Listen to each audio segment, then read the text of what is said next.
2005 was the first time I ever felt hype for a film. My dad won free tickets through a radio contest, and a 7-year-old Tad stood outside in the massive line holding his Burger King plush Wicket toy. I had never experienced anything like this, and I was so excited for Revenge of the Sith, the final Star Wars movie. This was the end of an era.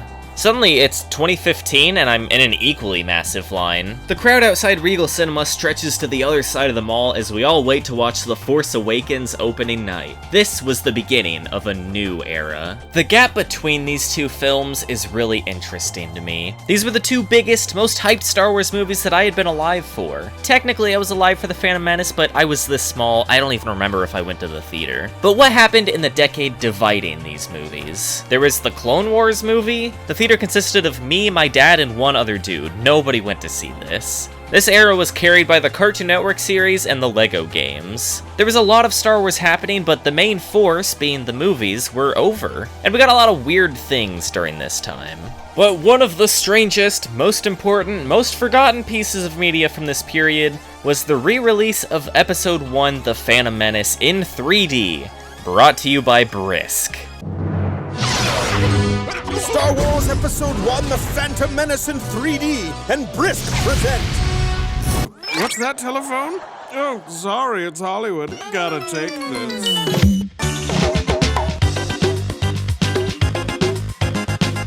Welcome to Muppet Vision 3D.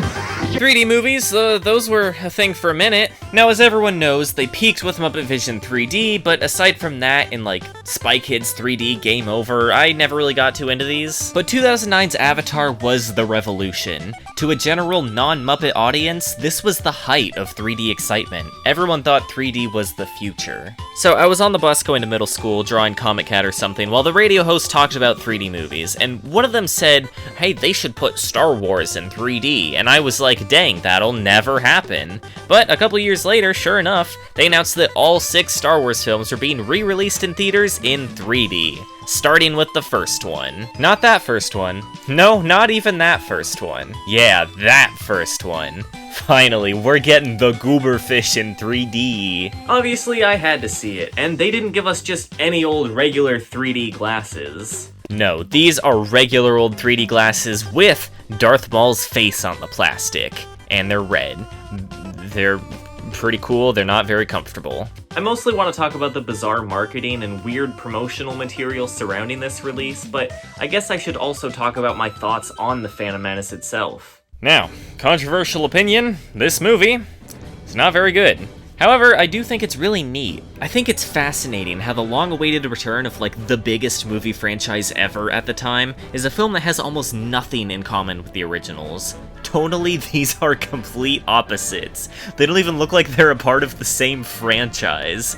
And I weirdly kinda like that. Anything positive I have to say about this movie is based on the look and general vibe of this world. Like, I want to live in this battle droid grassland. It just looks cozy. This atmosphere is captured perfectly in the Pod Racer video game. I'd rather just play this than watch the movie. Even if I don't think it's great, I still have a huge nostalgic soft spot for this movie. Much like the Clone Wars, the theater was pretty empty. I do remember one person gasped in shock when Qui-Gon died, so for at least one person, this is how they first watched the movie. I saw this for my birthday a few days after it came out. I remember the 3D being pretty good. It was a fun time. This is also the only one that ended up getting the 3D release. For some reason, nobody showed up to watch what was the most hated Star Wars movie at the time. Also, Disney bought Lucasfilm pretty soon after and realized they could make more money by just making new Star Wars stuff instead, which turns what was supposed to be the first in a line of releases into a weird anomaly, like the Phantom Menace of all things got this special treatment. This strange outlier actually had a long-lasting impact on the Star Wars franchise, and it all has to do with the guy on my glasses. Please welcome back, Ray Park!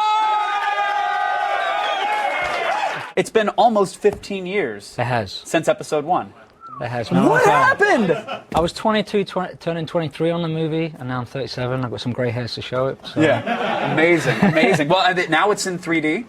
And how is it? Is it awesome? Yeah? Darth Maul's face was on everything relating to Phantom Menace 3D. He's front and center on this promotional cup, he was on the glasses, he was in all the Brisk commercials, don't worry, we'll get back to those. Ray Park, who played Darth Maul, was going around doing interviews, and honestly, I don't think anyone else in this movie would have been willing, except for, like, Anthony Daniels. It's going to be a surprise for me because I haven't seen any of it at all. I hear great things from people who weren't sure if it was going to work because there's so much development of 3D from a film that wasn't made in that medium. So there's been hours and hours, months, years of work to make it this way, and apparently it's paid off. Nowadays, the prequel movies are old enough to where the kids who grew up with them are nostalgic and adore these actors, but for a long while, this was not the case. In 2012, I don't think many of these actors were jumping at the first chance to be the face of an upcoming Star Wars film. The Darth Maul fight at the end is also one of the few parts of that movie that I think most people can look back fondly on. Character doesn't get a lot of screen time and gets like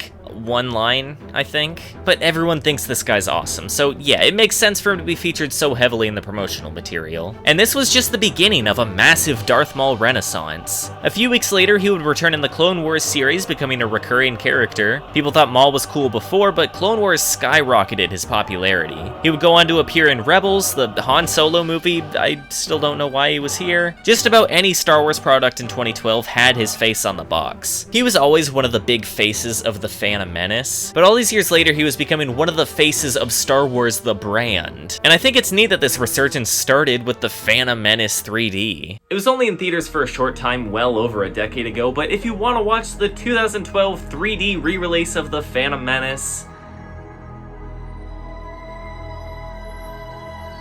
I actually don't think you can. This version of the film was never released anywhere outside of theaters. There was a listing for it on Amazon, but it was never released. Likely because it wasn't hugely successful in theaters and because Disney bought the franchise. The 2015 Star Wars Celebration apparently showed it again, along with 3D versions of Attack of the Clones and Revenge of the Sith, which were never released theatrically. It's the same movie just in 3D, but this version of the film just can't be watched, and that's really strange, isn't it? The closest you can get is this Scholastic book I found. It has screenshots from the movie in 3D and describes some of what's happening in the plot. This truly is a way of experiencing this story. Training to be a Jedi requires concentration, focus, and hard work. Like anything that truly matters, it had a fast food toy promotion. I've got a few of the McDonald's Happy Meal toys here, Qui-Gon, Obi-Wan, and Darth Maul. Each one's like a little lightsaber thing with a character top. You twist it and watch it spin. That's a good trick, but these are kinda lame. I mean, they're all the same thing. It's sorta neat to have one, but I have 3 of these and I feel nothing but pain. It does include a Mick code for a virtual pod racer or saber staff in Mick World, a McDonald's MMO, but that shut down ages ago, so this is worthless. I didn't get my virtual saber staff, but there was a tie-in promotional Flash game for this re-release that you can still play, right? Surely you can still play it, right? Well, it seems stuck at 0. Ah, here we go, Star Wars Racer Rush. Oh, hey, we can watch the trailer. This seems to not work very well anymore. We have a few planets to choose from, a few characters to race against. We can even customize our own pod racer. This is pretty cool. Time to race. Awesome. Every version of this game I can find won't load races anymore, so whatever, here's a YouTube video from Han Solo 1239, be sure to subscribe. This game was really fun, and it sucks that it just doesn't work these days. So you can't watch this version of the movie anymore. You can't play the promotional tie-in Flash game anymore. There's surprisingly very little information about this re-release on the internet. Phantom Menace 3D is just a thing that happened, and so few people care that everything surrounding it has just fallen into obscurity. But at least we still have Brisk. Double saber delicious! Too old for this, I'm getting.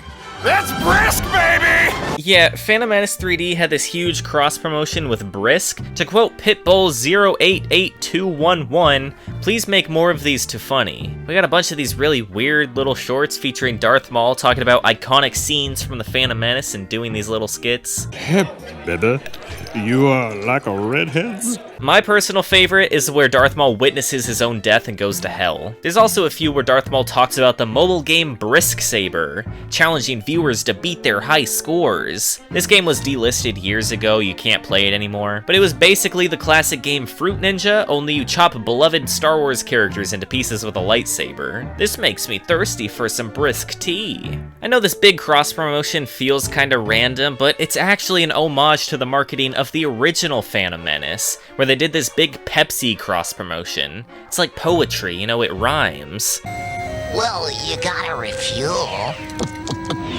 Oh, joy! Crazy alien. This re-release also saw a little resurgence in Phantom Menace toys and merchandise in 2012, even if there wasn't a ton based specifically on the 3D version. Missed opportunity to make figures of every Star Wars character with the Darth Maul 3D glasses, but okay. A few months after watching this, I moved out into the middle of nowhere, and it took a while for me to move in and for all of our stuff to arrive, so I thought I'd buy like a Lego set or something so I'd have something to do during the wait. They had one Lego at the store, Sebulba's Pod Racer and Tatooine. This thing is tiny, it doesn't take long to build, so I just built it, took it apart, built it again, took it apart. I was living life like Andrew WK with this set. Another Phantom Menace set, Gungan Sub, also released this year. Never had this one, sadly. Why is there not a single set featuring the Goober Fish? Come on, Lego. The Lego instruction manuals are so funny. This kid's just screaming, "Win!" Like, yeah, I want to win. In 5 days, the epic saga begins on the big screen, like you've never seen it before, in spectacular 3D. May the Force be with you. Star Wars Episode 1, The Phantom Menace 3D, only on the big screen this Friday. Rated PG. The gap between Revenge of the Sith and The Force Awakens was weirdly the height of my interest in Star Wars. We weren't getting anything massive for the series, but the stuff that we were getting, I liked quite a bit. A lot of what we got during this era was a lot of really weird stuff, and I was there for it. It's so strange that the Phantom Menace 3D even happened, and while the world didn't care and quickly forgot, I never will. But boy, I wish I could forget.